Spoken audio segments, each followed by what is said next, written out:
दोस्तों इस वीडियो में बात करेंगे उत्तर प्रदेश फॉरेस्ट गार्ड का जो है फॉर्म कैसे फिल करेंगे। स्टेप बाय स्टेप मैं आपको जो एक लाइव फॉर्म फिल करके बताऊंगा ताकि आपको फॉर्म फिल करने में किसी प्रकार की मिस्टेक ना हो। तो यहाँ पे आप देख सकते हैं 18 से 40 का जो है उम्र बोला गया है। Forest guard and wild life guard की वैकेंसी रहने वाली है। क्वालिफिकेशन की बात करें तो इसमें जो है आपको इंटरमीडिएट पास बोला गया है। यहाँ पे आप देख पा रहे होंगे किसी भी बोर्ड से, किसी भी यूनिवर्सिटी से।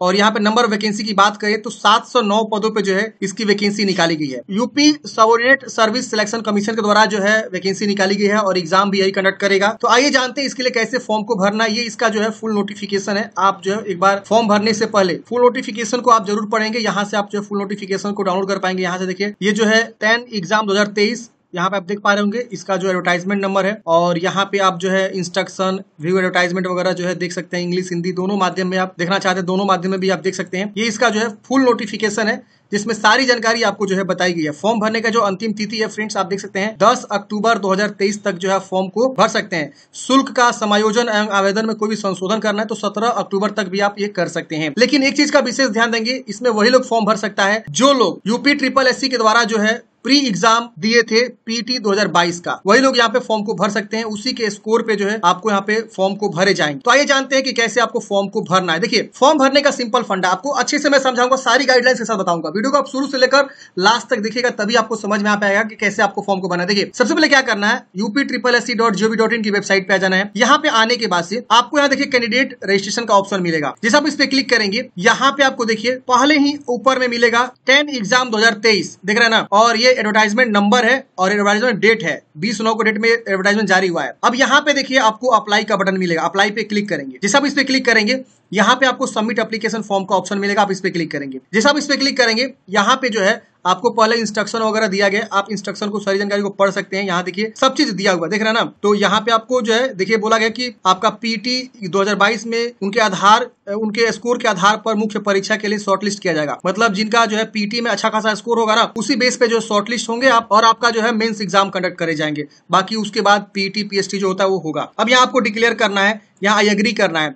आई एग्री पे क्लिक करते ही यहाँ पूछेगा कि आप जो है पीटी की जानकारी दीजिए, ऑथेंटिकेशन दीजिए पीटी के थ्रू। तो पीटी का अपना एप्लीकेशन नंबर के थ्रू जो है आप यहाँ ऑथेंटिकेशन देंगे। अब यहाँ पे पूछ रहा है कि थ्रू पर्सनल डिटेल्स या थ्रू ओटीपी। तो आप जो भी माध्यम से अपना ऑथेंटिकेशन देना चाहते हो उसको आप टिक कर देंगे। जैसे मान लिया मैं यहाँ पे थ्रू पर्सनल डिटेल्स मैंने चूज किया। हम यहाँ पे पीटी का registration number, date of birth, gender और यूपी के निवासी है कि नहीं है, कैटेगरी बताएंगे, वेरिफिकेशन कोड लिख के प्रोसीड करेंगे ना, तो सारा जानकारी ऑटोमेटिक जो है फैच हो जाएगा और सारा जानकारी खुल के आ जाएगा। थ्रू ओटीपी का भी ऑप्शन है, इसके थ्रू भी आप जा सकते हैं। पीटी का रजिस्ट्रेशन नंबर लिखेंगे और गेट ओटीपी पे क्लिक करेंगे तो ओटीपी एक जाएगा और कोड को लिखेंगे, वेरिफिकेशन कोड को यहाँ लिखेंगे और एक्शन बटन प्रोसेस करेंगे तो आपका जो है सारा जानकारी खुल के आ जाएगा। तो दोनों ऑप्शन यहाँ पे दिया हुआ है। हम एक ऑप्शन के माध्यम से जो है यहाँ पे डाटा को फैच करते हैं। प्रोसीड करते हैं फ्रेंड्स, आपका सारा जानकारी जो है ऑटोमेटिक फिलअप मिलेगा। ये पीटी से जो आपने रजिस्ट्रेशन किया था वो सारा जानकारी यहाँ पे आ जाएगा। आपका नाम, फादर नेम, मदर नेम, आप उत्तर प्रदेश के डोमिसाइल है कि नहीं है, फ्रीडम फाइटर के डिपेंडेंट है कि नहीं है, एक्स आर्मी, ये सब आपसे पूछेगा, हैंडीकैप्ड वगैरह, ये सब चीज जो है ऑटोमेटिक फील्ड अप मिलेगा आपको। देखिए अगला स्टेप जो है फोटो सिग्नेचर, ऑर्डर डिटेल्स, फी डिपोजिट, फाइनल सबमिट हो जाएगा। तो ये बहुत ही सिंपल प्रोसेस होता है। आइए हम आगे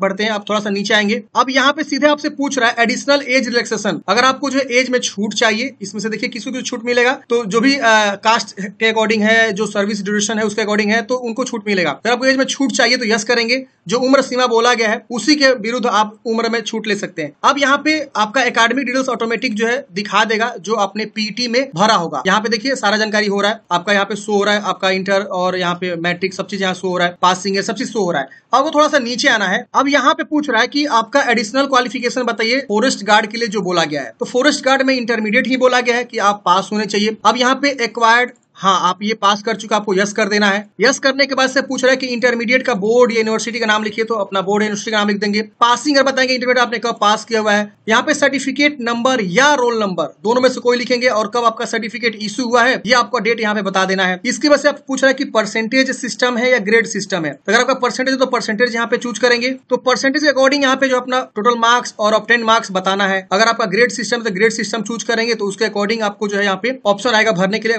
परसेंटेज में कन्वर्ट करके आपको जो वैल्यू भरना है। फिर इस कैप्चा कोड को भरना है और यहाँ पे आपको सबमिट कर देना है। सबमिट करते ही फ्रेंड्स आपका यहाँ पे एक नया रजिस्ट्रेशन नंबर मिल जाता है। पीटी वाला रजिस्ट्रेशन आप भूल जाइए, आप ये नया रजिस्ट्रेशन आप जो है नोट कर लीजिएगा। यहाँ पे जो है अब आपको मान लीजिए आप यहीं से स्किप कर जाते हैं, फी पेमेंट नहीं जमा कर पाए, तो आप इसी रजिस्ट्रेशन नंबर से जो है लॉगिन करके आगे जो है कंटिन्यू करेंगे। कहां से करना होता है तो यहाँ देखिए आपका जो है photo signature uploading, remaining details submission, fee deposit देख रहे हैं ना, तो यहाँ से आप जो है सारा चीज आगे कंटिन्यू करेंगे। कब? जब आपका छूट गया हो कोई चीज, तो ये बहुत जरूरी होता है, आपका रजिस्ट्रेशन यहाँ पे हो जाता है। अब यहाँ पे आपको जो है दूसरा भी स्टेप कंप्लीट हो गया। अब आपको जो है यहाँ पे अदर डिटेल्स पे आना है, अदर डिटेल्स पे, तो यहाँ पे हम यहाँ पे प्रोसेस फोटो सिग्नेचर पे क्लिक करेंगे। नीचे आएंगे तो यहाँ पे भी देखिए रजिस्ट्रेशन नंबर दिखा रहा है कि फ्यूचर कम्युनिकेशन के लिए आप इसे नोट कर लीजिए, और यहाँ पे हम प्रोसेस करते हैं। प्रोसेस करते ही यहाँ पे आपका फोटो सिग्नेचर ऑलरेडी शो करेगा जो आपने पीटी में दिया था। यहाँ पे ये इसको आप एडिट नहीं कर पाएंगे, ना ही री अपलोड कर पाएंगे, आपको यहाँ पे कंटिन्यू करना है। अगर आप रिफ्रेश रिलोड करते हैं ना, फिर भी यही वाला ही दिखाता है। यहाँ करेंगे कंटिन्यू। कंटिन्यू करते ही अदर डिटेल्स आपको भरना होगा। आप थोड़ा सा नीचे आएंगे सारी जानकारी को मिलाते हुए, यहाँ पे अब आपको जो कुछ और जानकारी भरने का ऑप्शन आएगा, जिससे यहाँ पे देखिए सीधे यहाँ पे आपको आ जाना है। रिक्वायर्ड डॉक्यूमेंट्स आपको देना है। If not applicable then type NA, अगर किसी में अनिवार्य नहीं है तो आप NA भी कर सकते हैं। जैसे यहाँ पे बोला गया कि एज प्रूफ के तौर पे आप मैट्रिक का जो है जानकारी देंगे। इशूइंग अथॉरिटी क्या है, मतलब यूपी बोर्ड है या बिहार बोर्ड है, कौन से बोर्ड से आपने जो है ये सर्टिफिकेट जो है मैट्रिक का आपने बनवाया हुआ है, मतलब आप को मिला है। पासिंग डेट क्या है, इशूइंग डेट आप बता देंगे, वही पासिंग डेट वाला, कब आपका मार्कशीट जो है इशू हुआ है। सर्टिफिकेट नंबर जो है आप मैट्रिक का यहाँ पे देंगे और अपडेट कर देंगे। अब यहाँ रेसिडेंशियल प्रूफ आपको देना होगा। ये वैकल्पिक है, देना चाहते दीजिए वरना इसे छोड़ सकते हैं, ये वैकल्पिक है। अनिवार्य जहां लिखा है वो देना मैंडेटरी है, यहाँ मैंडेटरी देखिए लिखा हुआ है। फिर यहाँ पे कास्ट सर्टिफिकेट देना होगा, SC ST OBC, किसके द्वारा आपने कास्ट सर्टिफिकेट बनवाया, इशूइंग अथॉरिटी लिख देंगे, कब आपने बनवाया हुआ वो लिख देंगे, और उसका सर्टिफिकेट नंबर कास्ट पे होता है वो लिख देंगे। अपडेट करेंगे, ये दोनों अपडेट कर देंगे, ठीक है ना। अब आपको यहाँ पे जो है आपकी जो बोर्ड की जानकारी को यहाँ शो होता है, जो आपने अभी भरा हाल ही में, उसके उसे नीचे आना है। यहाँ पूछ रहा है कि क्या आपने टेरिटोरियल आर्मी में सर्व किया हुआ है कम से कम 2 साल का, अगर किए हैं तो हाँ करेंगे वरना नहीं रहने देंगे। आपके पास जो है NCC सर्टिफिकेट है B वाला, तो आप यहाँ पे यस नो में बता देंगे। आपने जो है कंप्यूटर एप्लीकेशन जो है किया हुआ है किसी भी इंस्टीट्यूट से जो रिकॉग्नाइज हो, सेंट्रल या स्टेट, तो अगर आपके पास कंप्यूटर एप्लीकेशन का जो है सर्टिफिकेट है, तो जैसे DCA जो होता है वो, तो आप हाँ ना में बताएंगे। अगर आप जो है स्टेट में रिप्रेजेंटेड हैं गेम में, एनी गेम में, जैसे कि स्पोर्ट्स पर्सन आप मान लीजिए, तो आप यहाँ पे हाँ करेंगे वरना आप इसे नो करेंगे। यहाँ पे आपका एड्रेस शो होता है, आप एड्रेस को देख लेंगे। ये सबको डिक्लेयर करना है, तीनों बॉक्सों को आप क्या करेंगे, टिक कर देंगे। फिर इस कैप्चा कोड को भर के सेव एंड प्रोसीड करेंगे। सेव एंड प्रोसीड करते ही यहाँ पे अब आपको आएगा कि फाइनल सबमिशन कन्फर्मेशन आएगा। यहाँ पे आप जो है फाइनल सबमिट करना चाहते हैं और आप जो है पेमेंट करना चाहते हैं, तो यहाँ पे process to payment and final submission पे क्लिक करेंगे। जैसा क्लिक करेंगे आपसे कंफर्म कराएगा, ओके करेंगे। ओके करते हैं फ्रेंड्स, अब आपको जो है ये नेक्स्ट प्रोसेस कर रहा है। यहाँ पे आपको जो है 25 रुपए का एप्लीकेशन फी लगेगा, जो कि आपको पे करना है। यहाँ पे आपको क्लिक है टू पे का बटन मिलेगा, आप इस पे क्लिक करेंगे, ओके करेंगे। यहाँ पे आपको देखिए स्टेट बैंक ऑफ इंडिया का MOPS मिलेगा, अब इसको टिक करेंगे और उसके बाद से यहाँ पे प्रोसेस फॉर पेमेंट पे क्लिक करेंगे। अगेन ओके करना है। यहाँ पे आपकी जानकारी शो होती है, ये थोड़ा सा प्रोसेसिंग लेगा और आपको पेमेंट गेटवे पर लेकर जाएगा। यहाँ पे इस प्रकार से आपकी और जानकारी खुलेगा, एप्लीकेशन फी पेमेंट मॉड्यूल आ जाएगा। यहाँ पे आपको SBI चूजन रहेगा, प्रोसेस यहाँ करेंगे, ओके करेंगे। ओके करते ही अब आपको यहाँ पे देखिए ऑप्शन आ जाता है नेट बैंकिंग का